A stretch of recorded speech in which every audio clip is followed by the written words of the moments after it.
Student, so welcome to career defence school. Start करते हैं हमारे सैम्पल पेपर से। जनरल साइंस के ही सेक्शन के 10 क्वेश्चन हम डिस्कस करेंगे। तो starting with your question number 1, atmospheric pressure is measured by an instrument. A manometer, B hydrometer, C altimeter, D barometer. का जो है बैरोमीटर यूज किया जाता है आपका एटमॉस्फेरिक प्रेशर को मेजर करने के लिए। Moving to your question number 2, which of the following processes is used to purify sea water? Sea water को प्यूरिफाई करना है। सी वाटर में क्या होता है, सॉल्ट होता है, उसको प्यूरिफाई करना है। कौन सा मेथड यूज करेंगे? A filtration, B evaporation, C distillation, D fractional distillation. Yes Danish. Ma'am evaporation. Evaporation से क्या होगा आपका? इवेपोरेशन से तो पानी इवेपोरेट बन के उड़ जाएगा और नीचे हमें सॉल्ट मिलेगा। हमें तो प्यूरिफाई करना है सी वाटर को। मैम सॉल्ट रहेगा और मैम ऊपर मैम जो ग्लास में पानी रहता है मैम उससे भी तो हम ले सकते हैं मैम वाटर। जो ऊपर ग्लास में पानी रहेगा, अब हमारा सी वाटर में हमको ग्लास मैम जैसे मैम किसी भी चीज को कवर कर देते हैं तो मैम ऊपर वाटर वेपर्स जम जाती है मैम, तो उनसे भी तो वाटर मिल सकता है मैम। बट यहाँ पे मेंशन नहीं किया ना दानिश की डेट वी हैव, हमने कवर किया है। We don't ma'am but distillation से मैम करेक्ट वाटर और सॉल्ट आएगा मैम डिस्टिलेशन से। हाँ, डिस्टिलेशन से आएगा या उससे भी आपका फ्रैक्शनल डिस्टिलेशन से, जिससे क्या होगा आपका पूरा वाटर भी आपको अलग मिलेगा, सॉल्ट भी अलग मिलेगा। ठीक है, कैसे मैम? देखो डिस्टिलेशन में हम क्या करते हैं, डिस्टिलेट लगाते हैं, कंडेंसर लगाते हैं। तो वो कंडेंसर में क्या होता है, हमारा पानी इवेपोरेट होके ऊपर जाता है, वो इवेपोरेट की हम कंडेंसर में कूलिंग कर देते हैं। तो वो कूलिंग करके हमें वाटर सेपरेट होके अलग मिल जाता है और सोल्ट आपका यहाँ मिल जाता है। इवेपोरेशन में हम इसलिए नहीं जा सकते क्योंकि इवेपोरेशन में तो वाटर वेपर्स बन के उड़ जाता है, वाटर हमें नहीं मिलेगा। अगर यहाँ क्वेश्चन होता कि प्यूरिफाई द सॉल्ट, तो हम इवेपोरेशन पे जा सकते थे। फिल्ट्रेशन में आपको पता है, फिल्ट्रेशन आपका इनसॉल्युबल सब्सटेंसेस के लिए लगता है और सी वाटर में सॉल्ट है और सॉल्ट तो सॉल्युबल है, उसके लिए तो हम फिल्ट्रेशन कर ही नहीं सकते। अगर हमें मड को सेपरेट करना है, उसको सॉल्ट सैंड को सेपरेट करना है, तब हम फिल्ट्रेशन के लिए जा सकते हैं। ठीक है, तो आपका जो सबसे सही, डिस्टिलेशन से भी बढ़िया मेथड होता है fractional distillation. So we can go here with the fractional distillation. Moving to your question number 3, Which of the following have same atomic number and same atomic weight? इनमें से कौन सा ऐसा आपका एटम है जिनका सेम ही एटॉमिक नंबर है और सेम ही एटॉमिक वेट है? A hydrogen, B helium, C oxygen, D nitrogen. Yes, hydrogen is the right answer. Hydrogen का 1 ही एटॉमिक नंबर होता है और 1 ही इसका एटॉमिक मास होता है। अगर ऑक्सीजन की बात करें तो ऑक्सीजन का एटॉमिक नंबर कितना होता है आपका? 8 होता है और एटॉमिक मास वेट होता है 16। ठीक है, अगर नाइट्रोजन की बात करें तो इसका एटॉमिक नंबर 7 है और एटॉमिक वेट है इसका 14। ये हम तुमने सारे एटम्स के किए हुए हैं एटॉमिक नंबर और एटॉमिक वेट, ध्यान से करो आपको। ठीक है, तो आपका जो हाइड्रोजन है उसका 1 ही एटॉमिक नंबर है, 1 ही एटॉमिक वेट है। Moving to your question number 4, which of the following disease is related with the blood? इसमें से कौन सी डिसीज ब्लड से रिलेटेड है? A tuberculosis, B cholera, C malaria, D thalassemia. Blood से रिलेटेड, ये आपका बैक्टीरिया से होती है। यहाँ ये दोनों देखो, ये बैक्टीरिया से होती है। वेट, दानिश क्या आंसर होगा? मैम इसका मैम मलेरिया होगा मैम।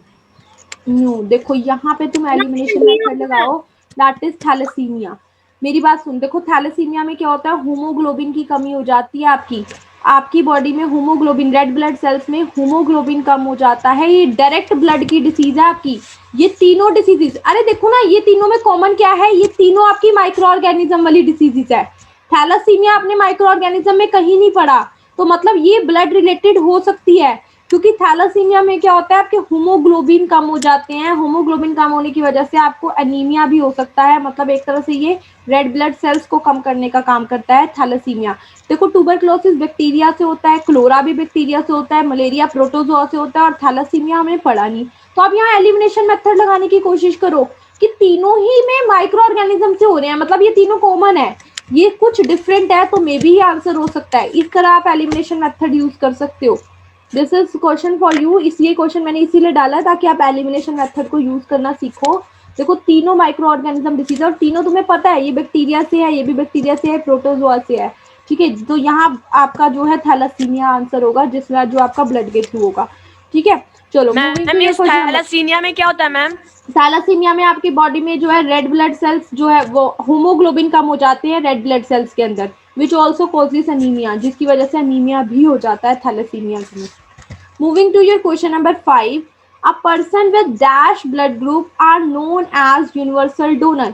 इसमें से किस ब्लड ग्रुप को यूनिवर्सल डोनर बोला जाता है? A positive, B positive. This is not the way of answering, only raise your hand. A positive, B positive, O negative, D positive. Yes, Harshit. Ma'am O negative. Yes, O negative is the right answer. देखो O negative का मतलब है O के पास पहले तो कोई antigen नहीं होता, ना A होता ना B। नेगेटिव का मतलब है इसके पास राइसिस प्रोटीन भी नहीं है, तो O नेगेटिव आपका यूनिवर्सल डोनर है। और यूनिवर्सल एक्सेप्टर हमने कल डिस्कस किया था, AB पॉजिटिव। AB पॉजिटिव आपका क्या है? यूनिवर्सल एक्सेप्टर है ना। ये यूनिवर्सल एक्सेप्टर है, ये किसी से भी एक्सेप्ट कर सकता है, और O नेगेटिव यूनिवर्सल डोनर है, किसी को भी दे सकता है। चलो मैम उसको यूनिवर्सल रिसीवर भी बोल सकते हैं ना मैम? हाँ जी, यूनिवर्सल रिसीवर, यूनिवर्सल रिसेप्टेंट, ये सब ए बी पॉजिटिव का बोल सकते हो। Moving to your question number 6, Alexander Fleming discovered dash fermentation process, smallpox vaccine, penicillin medicine, D none of the above. Ma'am pencil, ma'am option C penicillin medicine. Very good. Penicillin antibiotic जो medicine है उसकी discovery की थी Alexander Fleming ने। Fermentation की थी Louis pasture ने। Small pox की थी एडवर्ड जेनर ने। स्मॉल पॉक्स की वैक्सीन मैम एडवर्ड जेनर ने बनाई थी। Yes, moving to your question number 7, ornithology is the study of, ये भी हमने आई थिंक कुछ दिन पहले डिस्कस किया था। मैं तो मैम बहुत सिंपल है। Yes, ma'am. birds, all of the above. Yes, birds. Ornithologist birds की ही स्टडी को बोलते हैं। आपको पता है ऑर्निथो वर्ड ही यूज किया जाता है बर्ड्स के लिए। You have tell me one, है ना? But Yes, चलो moving to your question number next. Question number 8, who discover smallpox vaccine? अभी डिस्कस किया है। A Edward Jenner, B Alexander Fleming, C Albert Einstein, D none of the above. Yes, Edward Jenner. अभी discuss किया था हमने, smallpox की vaccine आपकी Edward Jenner ने करी है। एडवर्ड जेनर की ma'am. Moving to your question number 9, unit of current is, current की यूनिट क्या होती है? A newton, B ampere, C volt, D none of the above. Yes Harshit. Ma'am ampere. Ampere, ठीक है, वेरी गुड। न्यूटन आपकी force की unit है, volt आपकी वोल्टेज पोटेंशियल डिफरेंस की यूनिट है, एम्पियर आपकी करंट की यूनिट है। और आपके जो करंट है उसको मेजर किससे किया जाता है? एम मीटर से किया जाता है। ये जो मैंने आपको दिखाया है, this is your ammeter, जिससे हम क्या करते हैं? करंट को मेजर करते हैं। yes ma'am. और आप ध्यान रखना, जो मैम ये वोल्टेज वर्क होता कैसे है करता है? आपका क्या होता है, हम इसमें देखो ये दो प्लग्स होते हैं जिसमें दो वायर्स लगाई जाती है। वायर्स लगाती है, डिफ्लेक्शन शो करता है उससे। अगर डिफ्लेक्शन हमें पॉजिटिव की तरफ आ रही है तो मतलब उतने एम्पियर का करंट हमारा फ्लो कर रहा है। ऐसे ही आपका जो वोल्टेज है Okay, ma'am. उसको वोल्ट मीटर से फ्लो किया जा, उसको वोल्ट मीटर से मेजर किया जाता है। वोल्टेज को वोल्ट मीटर से, करंट को एम मीटर से। Moving to your question number 10, flag is a, volt voltage का पोटेंशियल डिफरेंस का यूनिट है। Moving to your question number 10, flag is a, जो फ्लैग है आपका, क्वेश्चन दिख नहीं रहा है। Sumeshar, it's network problem from your side. कोई बात नहीं, एक बार आप सुन लो, थोड़ा सा मैनेज करो। Fungal disease. No, don't speak like this, only raise your hand. Ma'am please ma'am. मेरी बात सुनो, डोंट स्पीक लाइक दिस, ये वे नहीं है बोलने का, ओनली रेज योर हैंड। प्लैग आपकी कौन सी डिसीज है? एक बैक्टीरिया की डिसीज है, वायरस से होने वाली डिसीज है, मिनरल से होने वाली डिसीज है, या फंगल से? Amrit. Ma'am fungal disease. Plague rodent से होती है ये जो आपके माउस होते हैं वगैरह उनसे होती है। यस दानिश। मैम इसका मैम बैक्टीरियल डिजीज होगा। यस, बैक्टीरियल डिसीज होगा। Yes ma'am, bacterial disease. एक मैम ये बैक्टीरिया होता है। 1920 में मैम, ये इसमें मैम अब तक की सबसे भयंकर महामारी थी मैम ये। हाँ जी। 1920 में। यर्सीना पैक्टिस नाम का कोई एक बैक्टीरिया होता है जिसके थ्रू आपका जो है ये प्लैग डिसीज होती है। और मैम यही एक मेन कारण है भारत को लेट आजादी मिलने की भी मैम। बिल्कुल, बहुत और फैल बिल्कुल गया था मैम, 100 इसलिए ईयर्स सारे पहले। आंदोलन से हटा के मैम इस हाँ, पे आ गए थे। और कहते हैं कोरोना वायरस से भी बहुत ज्यादा डेंजरस थी और इससे तो बहुत ज्यादा डेथ हुई थी लोगों की, Yes, even ma'am. More than Covid. अगर हम पूरे ma'am. वर्ल्ड में कोविड का भी चार्ट देखें तो वो प्लैग डिसीज के आगे, प्लैग महामारी के आगे कुछ भी नहीं है। मैम ये नहीं है, किस मैम। लिए अटैक करती है? हमें किस पे अटैक करती है मैम? ये जैसे आपकी पूरी बॉडी में अटैक कर देती है, पूरी बॉडी में इस तरह rodents से होती है। रॉडेंट्स वगैरह से होती है पूरे बॉडी में ना चूहे आपके मैम, इस तरह चूहे। से। यस, चूहे, ज्यादातर रैट्स हो गए, स्क्वायरल हो गए, जो छोटे छोटे एनिमल्स होते हैं उनसे होती है ये। पूरे बॉडी में बैक्टीरिया फैल जाता है मैम, जिसमें आपको चूहों की अलग हो अलग जाती है सिम्टम्स मैम। मिलेंगे। आपकी पूरी बॉडी में रैशेज हो जाएंगे, फीवर हो जाएगा, बॉडी का इम्यून सिस्टम वीक हो जाएगा, पूरी तरह बॉडी को खत्म कर देता है ये बैक्टीरिया हमारा। मतलब रॉडेंट्स में होता है ये बैक्टीरिया, रॉडेंट्स के थ्रू एनिमल में फ्लो कर जाता है। Okay ma'am. मैम ये ट्रांसमिट करता है मैम मैम, चूहा 1 बना पर्सन देता टू है हमको। अनदर? हाँ जी, ट्रांसमिट करता है ये बेटा। बैक्टीरिया है ना, माइक्रो ऑर्गेनिज्म से तो जो भी डिसीज होगी वो ट्रांसफेरेबल होगी। मैंने तुम्हें कहा था माइक्रो ऑर्गेनिज्म की सारी डिसीज कम्युनिकेबल है। मैम, हमें ये डिसीज चूहा बना देता है मैम।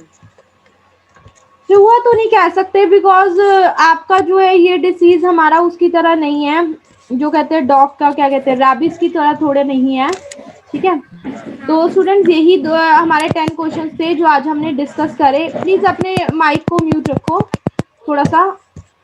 तो हमारे आज हम थोड़ी सी टिप्स डिस्कस करते हैं। देखो एमसीक्यू क्वेश्चंस आने हैं तुम्हारे, थोड़ी सी एमसीक्यू क्वेश्चंस की टिप्स बता रही हूँ जो तुम्हारे थोड़ी बहुत पेपर में काम आएगी।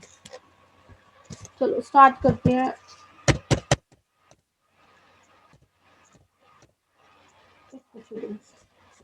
सबसे पहली बात तो याद रखना, देखो क्वेश्चन, सबसे पहली बात तो स्टूडेंट डरना नहीं है। कोई भी क्वेश्चन आ जाए, हो सकता है 3 to 4 क्वेश्चन आपको ऐसे हैं जो बाहर से मिलेंगे जिसका तुम्हें आइडिया भी नहीं होगा। मैं यहाँ पे उन क्वेश्चंस को अटेम्प्ट करने की टिप बता रही हूँ जिस क्वेश्चन का तुम्हें आइडिया भी नहीं होगा, तुम्हें नहीं समझ आ रहा कि चारों ऑप्शन में से क्या करें। देखो उसके लिए क्या टिप्स फॉलो करो, सिर्फ और सिर्फ ये टिप्स उन्हीं पे फॉलो करना जिसका तुम्हें आइडिया नहीं है। देखो अगर तो तुम्हें क्वेश्चन हार्ड लग रहा है, थोड़ा सा टाइम लेके उसको रीड करो, और रीड करके ना नेक्स्ट क्वेश्चन पे चले जाओ, सेकंड राउंड पे उसको अटेम्प्ट करना। इससे क्या होगा स्टूडेंट, मैं ये क्यों बोल रही हूँ आपको कि आप रीड करके आगे चले जाओ, क्योंकि स्टूडेंट आप एक बार आपको चाहे कोई क्वेश्चन नहीं आता ना, आप उसको अपने माइंड में टाइम लगा के रीड कर लेते हो। आप अगर नेक्स्ट क्वेश्चन भी करोगे ना तो आपका कॉन्शियस माइंड तो नेक्स्ट क्वेश्चन कर रहा है, पर आपके सब कॉन्शियस माइंड में ना वो क्वेश्चन घूमेगा, और घूमते घूमते ना आप सारे क्वेश्चन करते करते उसका आंसर अपने सबकॉन्शियस माइंड में डिसाइड कर लोगे 80% या 70% तो। और उसके बाद जब आप सेकंड राउंड पे आके आप उसको दोबारा पढ़ोगे ना तो आपको 50 टाइम्स इजी लगेगा एज कम्पेयर टू जब आप फर्स्ट टाइम पढ़ रहे थे। तो अगर कोई भी क्वेश्चन हार्ड लगता है, टाइम लगा के अच्छे से रीड करो, उसका मतलब समझो, छोड़ दो, सेकंड राउंड में फिर से आके उसको आप पढ़ो, तो वो आपको ज्यादा इजी लगेगा। या फिर देखो एलिमिनेशन, ये तो अभी हमने डिस्कस किया, आप एलिमिनेट कर सकते हो। देखो एग्जांपल भी मैंने वही लिया है कि जो आपको 3 ऑप्शंस एक जैसे लग रहे हैं, यहाँ पे थैलासीमिया सबसे अलग लग रहा है जिसने पढ़ा भी नहीं, तो तीनों ऑप्शंस को एलिमिनेट करो एक एक करके कि ये दोनों तो हमारे बैक्टीरिया से होने वाली डिसीज है, अगर ये ऐसे इसमें होगा ब्लड का तो फिर इसमें भी होगा, दोनों में बैक्टीरिया ही है। फिर मलेरिया भी प्रोटोजोआ से है, उसमें भी ऐसे तो थैलासीमिया हो सकता है। एलिमिनेशन मेथड लगा सकते हो आप। या फिर आप स्टूडेंट क्या कर सकते हो, देखो कुछ क्वेश्चंस ऐसे होते हैं जिनमें आपको ऐसे चॉइसेस मिल जाते हैं, डी ऑप्शन ऐसा मिल जाता है, ऑल ऑफ द अबव या नॉन ऑफ द अबव, ऐसे ऑप्शंस मिलती है आपको कुछ ऑप्शन में। तो स्टूडेंट आपको पता है जो सर्वे किया गया है ना, हमारा सर्वे में किया गया है कि 52% चांसेस होते हैं कि ये ऑप्शन हमेशा हमारे करेक्ट हो। 52 नॉट 100, 52%। इवन आप लगा लो मतलब 50-50% चांसेस हैं। वीडियो कॉल्स अपनी ऑन कर लो, 50-50% चांसेस होते हैं कि आपके ऑल ऑफ द अबव या नन ऑफ द अबव वाले क्वेश्चन सही हो। अगर आपको कोई भी आइडिया नहीं है, एलिमिनेशन मेथड भी नहीं लग रहा, 2 बार रीड कर लिया फिर भी समझ नहीं आ रहा, तो लास्ट में अगर आपको ऐसे ऑप्शन मिलते हैं देन गो फॉर इट, इस ऑप्शन के साथ जाओ, क्योंकि 52% चांसेस है कि ऐसे ऑप्शन आपके सही होंगे। पर ये चीज लगाना तभी जब आपको कोई भी आइडिया ना हो। अगर थोड़ा सा भी आइडिया है आपको क्वेश्चन का तो इन ऑप्शंस पे मत जाना। ये मैं तब बात कर रही हूँ, ठीक है। उसके बाद स्टूडेंट आपका अगर मान लो आपका जो है कई बार ऑप्शन ऐसे आ जाते हैं, जैसे आपको मैथ में कहीं मिल जाते हैं 1, 2, 4, 13।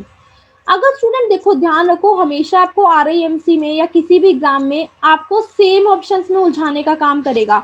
अगर मैं कहूँ कि यहाँ 13 आंसर होना, कि 13 यहाँ पे आंसर होगा, तो इसकी पॉसिबिलिटी बहुत कम है कि आपका आंसर 13 हो।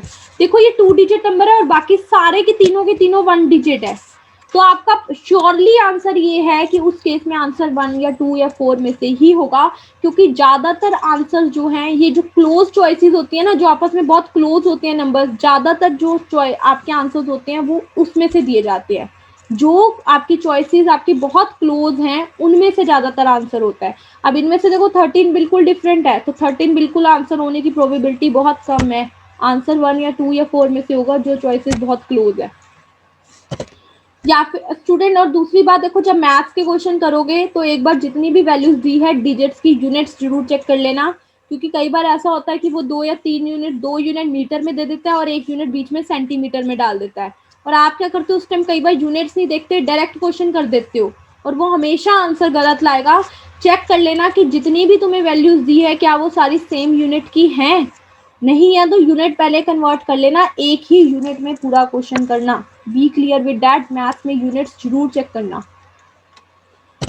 या फिर देखो स्टूडेंट्स, जो ऑप्शंस आपके ऑपोजिट होते हैं एक दूसरे से, ऑपोजिट का मतलब है जैसे आपका जो है, मान के चलो आपका जैसे एक ऑप्शन है आपका, ऑप्शन में दिया हुआ है मैथ्स की अगर बात करें 63 और एक ऑप्शन दिया हुआ है 36। जो ऑप्शंस आपस में ऑपोजिट होते हैं ना, अगर तुम्हें इस तरह के ऑप्शंस मिलते हैं उनके बहुत चांसेस होते हैं कि उनमें से ही एक आंसर हो। ये तुम्हें जनरल सर्वे के अकॉर्डिंग बता रही हूँ, मतलब ये टिप्स तुम वहां अपनी अप्लाई कर सकते हो जहां तुम्हें आइडिया ही नहीं है, कोई बिल्कुल दूर दूर तक आइडिया नहीं है। ध्यान रखो सेम चॉइसेस में से मिलेगा। मैम लेकिन मैथमेटिक्स में तो ऑप्शन आते ही नहीं, ऑप्शन ही नहीं आते। ऑप्शन तो मैं बात कर रही हूँ साइंस जीके में भी आ सकते हैं ना न्यूमेरिकल वैल्यूज, तो वहां भी अप्लाई कर सकते हो कि जो ऑप्शंस ऑपोजिट होते हैं उनमें से आने के चांसेस ज्यादा होते हैं। मैथ में यूनिट्स का ध्यान रखना।